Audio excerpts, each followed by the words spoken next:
Good afternoon, everybody. Hi, welcome to Pivot on Purpose, my weekly live show where I feature women who provide inspiration and information for pivoting to a life and career of greater purpose, inspiration, and ease.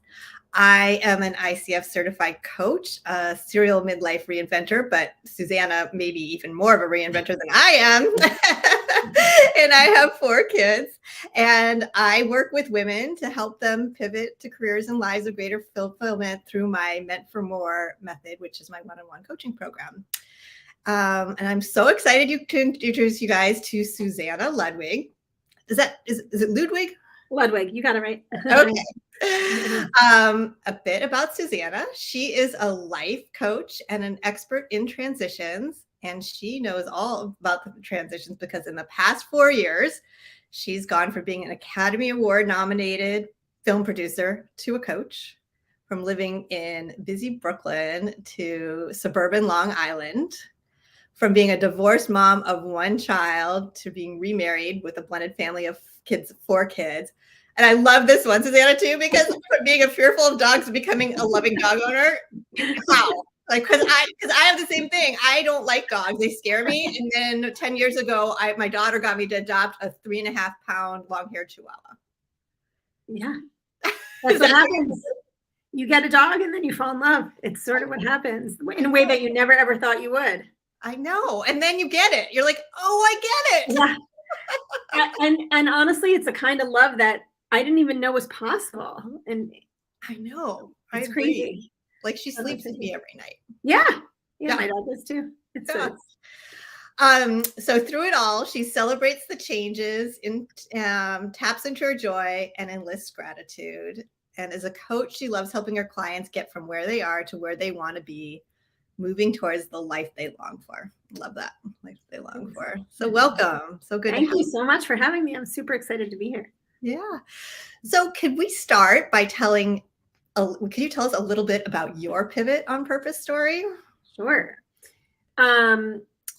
So, I pivoted in a lot of different ways, kind of all at the same time, which I didn't really expect it all to happen like that. But I was married, I got divorced, and I was an entrepreneur. I was a film producer, and I loved my business for a really long time.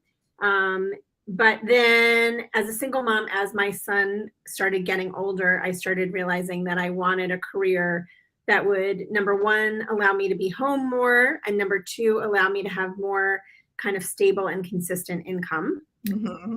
And around the same time that I started thinking about that, I met my now new second husband, and he was actually super supportive in me thinking about the change and thinking about what came next. And so I sort of made all those changes at the same time. I started thinking about what I wanted my new career to be based on what I loved about the film business. And the main thing that I loved was always the people. I loved working with the crews. I loved meeting talented creatives and helping them figure out how to make their work and live their best lives and have fun and get along with people. I loved that. So as I started thinking, just let me interview, and that's like such an important thing. I'm sure you see it with your clients. Yeah. Kind of one of the first steps is like, let's do an excavation of what you love. What about your previous roles have you really thrived on, so that you can start to kind of get that vision for what could be next. Yeah. And sometimes that vision isn't even a complete thought. Like it might just be an inkling of, I like this one thing. And so I started thinking about it, and I first thought, well, what could I do with people? And there were lots of different options, right? But then randomly the universe, when you sort of open up to what you want, the universe gives you a sign. And so a friend came to me and said, I have a friend who's going through a similar divorce to yours. Would you mind talking to her? So I started doing these calls with this woman once a week. And at the end of every call, she would say, I could never get through this divorce without you. Thank you so much for helping me. And before I knew it, she had referred 4 people to me. Oh, wow. So all of a sudden I was working with women, and I thought, oh my God, I love this. And I would notice in myself that as I was doing it, I would feel almost like, this sounds weird, but almost like a high when I would talk to them. Yeah. Like, oh yeah, I am in my purpose right now. Right. Speaking of pivoting on purpose, this feels really right and really good. Yeah. I feel that way too. It's like when I get off a call, it's like it's like this energized feeling inside. Yeah. Totally. And I loved it. And so I began to pursue, well, what could I do? And I thought about becoming a mediator. I sort of walked down a few different roads and ended up on being a coach. And around the time that I made that decision, my then boyfriend proposed. And so that sort of pushed forward all the other pivoting. So part of why I moved was to be with him. We got a dog to help our family blend, which was a great decision. And here we are. Uh-huh. Wow. I love how also pointing out like how the universe comes in when you're on, I had never experienced it before. I didn't realize that that's how things worked until I started my coaching program as well. And I kind of learned how to listen to myself and look for the synchronicities and stuff. It was amazing, the miracles that just show up. And it's a matter of noticing and saying yes. 100%. Yeah. And also asking for a sign and then staying wide open, because sometimes where you end up is not where you thought you would end up. Right. But it's even better. But as long as you stay open, then it can come in. And it's building that trust muscle. Yes. 100%. Yeah. The trust that there's a greater plan for you that you can't even imagine. Right. Yes, that's right. So how old were you when this all fell into place? Well, that's a good question. So I'll backtrack a little. So I just turned 40 when I decided to get divorced. Mm-hmm. I was around 44, almost 45 when I met my new husband. And I was probably like 47 when I started coaching. So do you think there were specific challenges or opportunities doing all of this in the second half of life?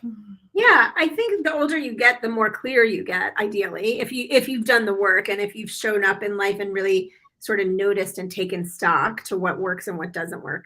And I think in a way, it helped me to get really clear, because I think the older you get, the more you realize, like, we have this one shot. What do we want it to be?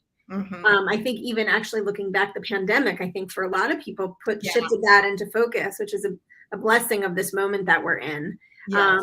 But I really, I turned 40 and turning 40 actually was like a big catalyst for me for lots of reasons. I sort of thought, okay, well, I hopefully, knock on wood, I'm going to be alive and I actually also had some issues with my health around the time I turned 40. So all of that made me feel like, okay, I'm being given another shot. What do I want that shot to look like?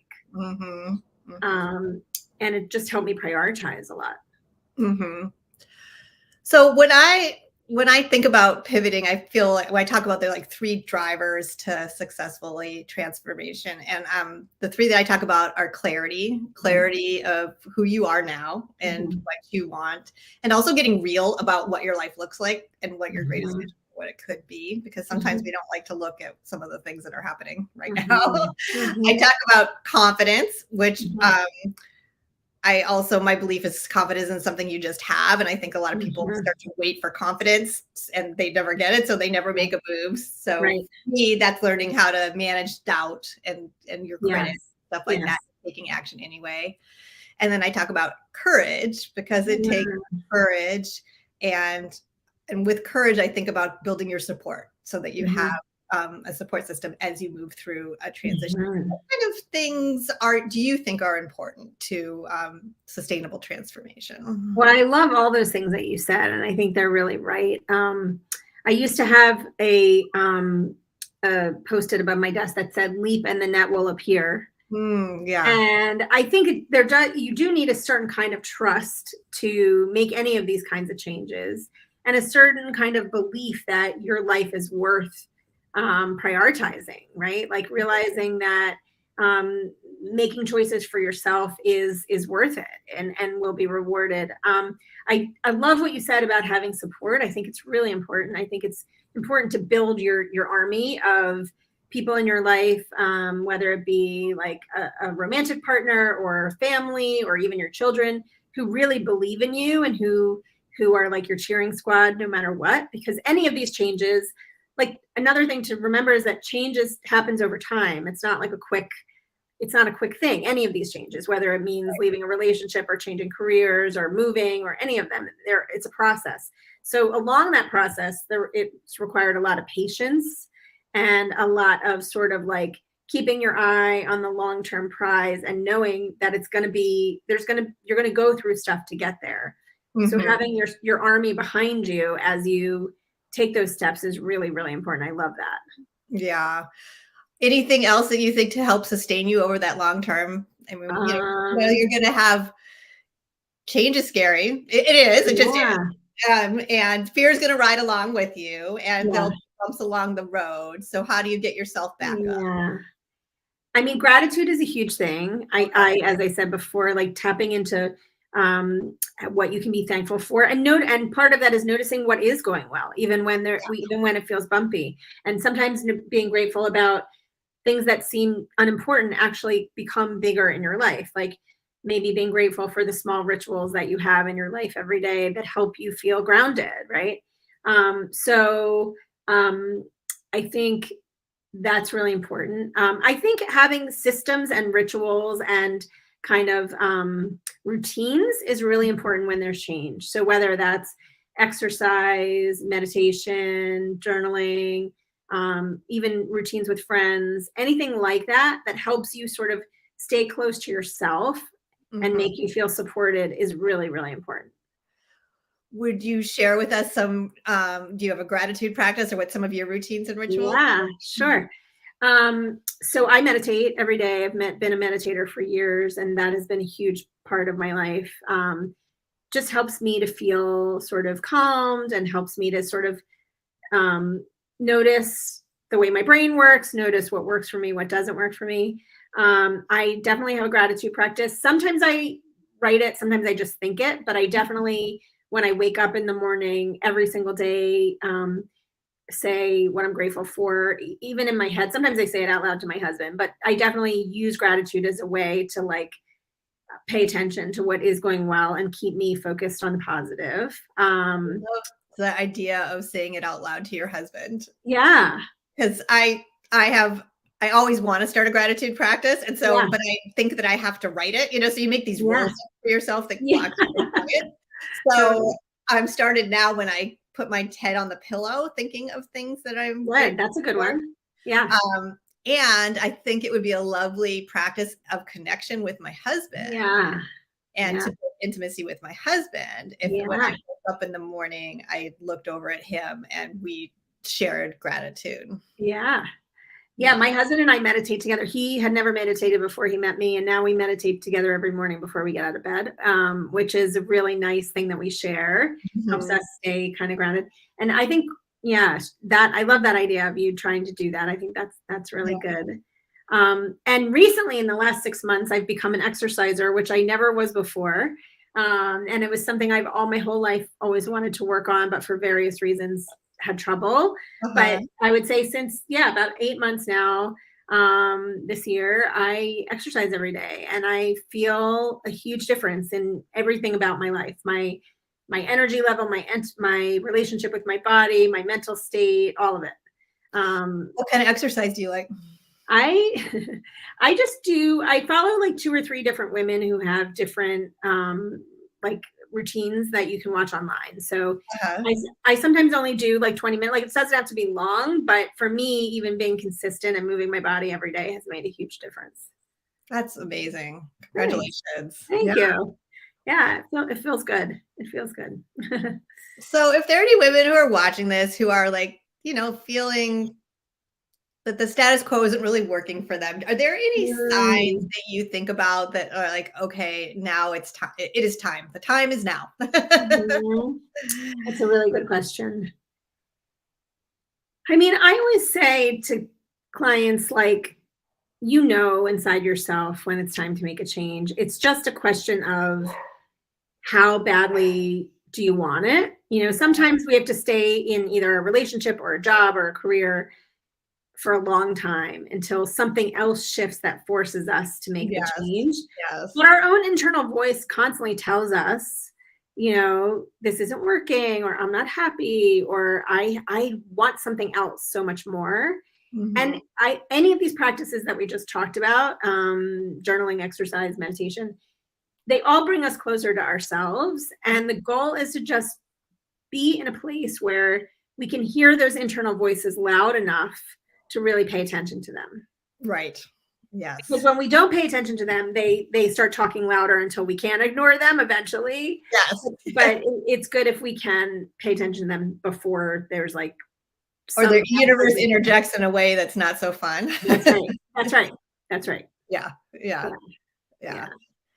Yeah, and I think not I think, but I noticed that when women, I usually work with older women over 45 Yeah. probably, and that inner voice gets louder, right? Yes, that's right. And we can't, sometimes we can't figure out what it is. It's like, well, I feel like I've lost my ambition, or I'm dissatisfied in my Yeah. marriage, or Yes. I don't sleep. I don't sleep. Right. Another big one. That's a huge one. Yes. That's a huge one. And I know some of that has to do with menopause and stuff, Yeah. but also if you kind of dig in deeper, there's usually brain Yes. stuff happen, For thoughts stuff sure. going. For sure. But I do think I completely agree with you, that first step of just creating space for you, Yeah. prioritizing you within the various smallest ways, because making the sustainable change, it needs to be it you want it to be an inside out transformation. That's right. Whereas before, we may have been responding to what our culture wanted for us, or our parents wanted for us, or our husband or our kids. Yes. Kind of hit this pivot point around 40, 45, where it's like, I get to do me now. What does that look like? That's right.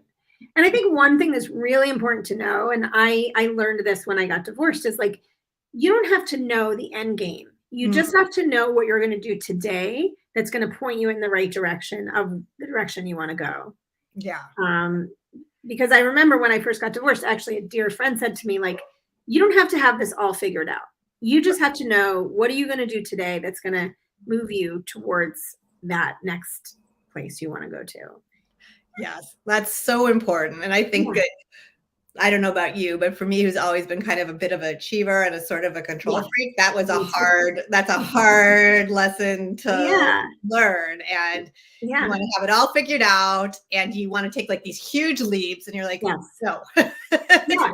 Because if we wait till I have it all figured out, we'll never make the leap, right? Like, Right. if you Right. think about it, like in the case of, for example, getting divorced, like what I was referring to about myself, if you wait until where you're going to live, what the financial thing is going to be like, what the custody arrangement is going to be like, what the, um, uh, who you're going to date. Like if you wait till all of that is sorted out, you'll never do it, because it takes time for those things to sort of fall in line one at a time.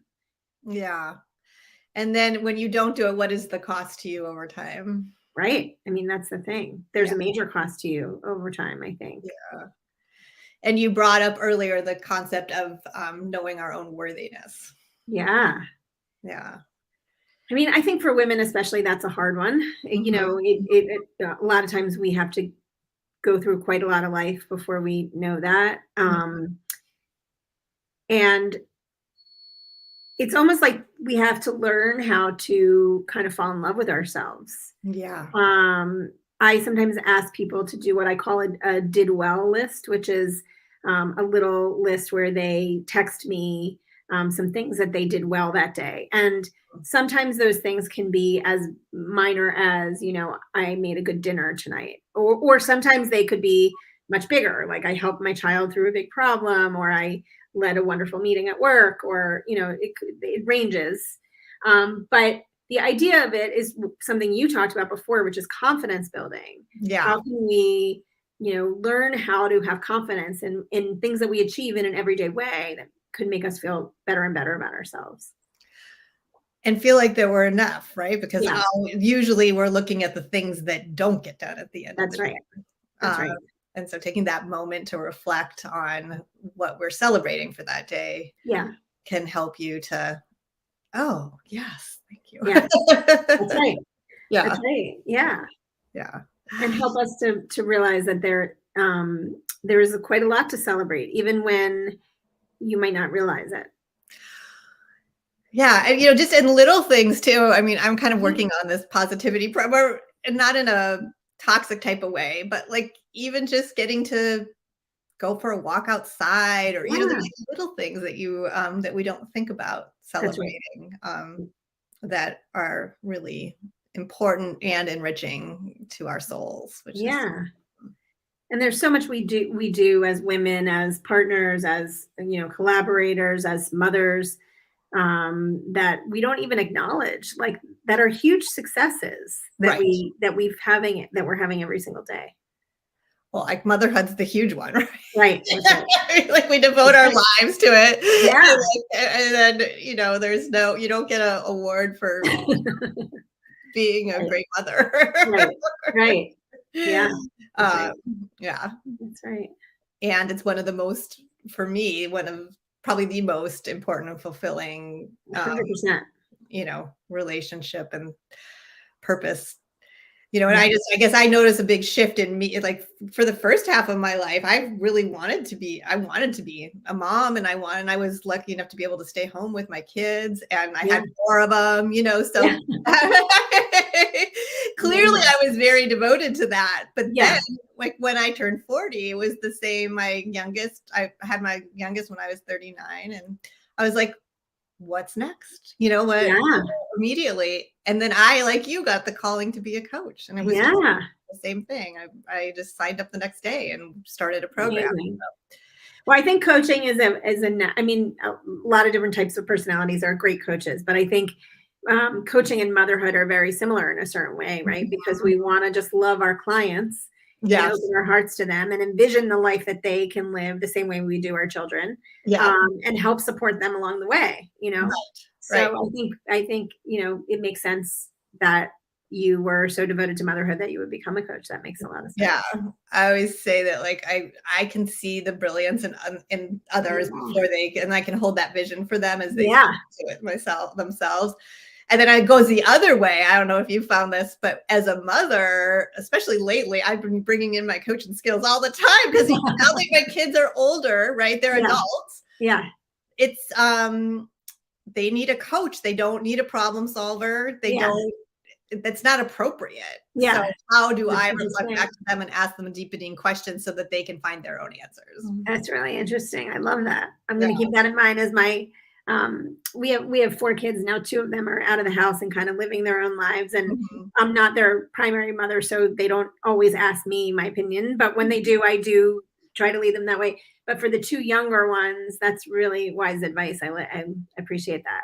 Yeah. Yeah. Yeah. It's that shift that we all that and we both have 13, 15. Like that's Yeah. like right in that really where you have to start really practicing that.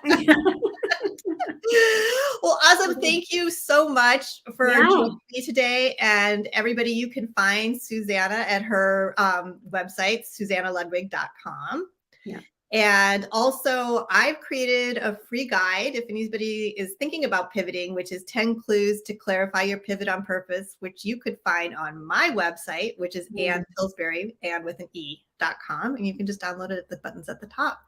Thank you so much for joining me. And I will see everybody else next week. Thank you so much, Anne. It was so much fun. Go.